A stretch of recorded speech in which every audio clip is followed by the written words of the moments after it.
السلام عليكم ورحمة الله وبركاته.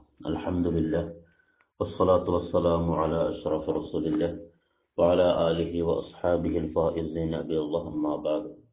وعن معاوية رضي الله عنه قال: سمعت رسول الله صلى الله عليه وسلم يقول: إنك إن اتبعت عورات المسلمين أفسدتهم أو كدت أن تفسدهم.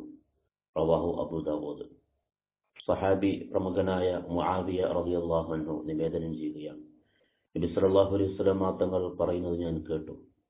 അവിടുന്ന് പറയുന്നു: ഇന്നക ഇനിത്തബഅത ഔറാത്തുൽ മുസ്ലിമീന, നീ മുസ്ലിമീങ്ങളുടെ ന്യൂനതകൾ, കുറ്റവും കുറവും നീ അന്വേഷിച്ചു നടന്നാൽ, അഫ്സത്തഹും, അവരെയൊക്കെ നീ കുഴപ്പത്തിലാക്കും, ഔ കിത്ത അൻ തുഫ്സിദഹും, അവർ കുഴപ്പത്തിലാണെന്ന് നീ വിശ്വസിക്കും, അവരൊക്കെ കുഴപ്പക്കാരാണെന്ന് നീ മനസ്സിലാക്കും. അപ്പോൾ കുറ്റവും കുറവും ആർക്കും ഉണ്ടാവാം, അതുമാത്രം അന്വേഷിച്ച് നടക്കുന്നത് ഒരു വിശ്വാസിയുടെ ലക്ഷണമല്ല എന്ന് മുത്തനബി സല്ലല്ലാഹു അലൈഹി വസല്ലം ഓർമ്മപ്പെടുത്തുന്നു.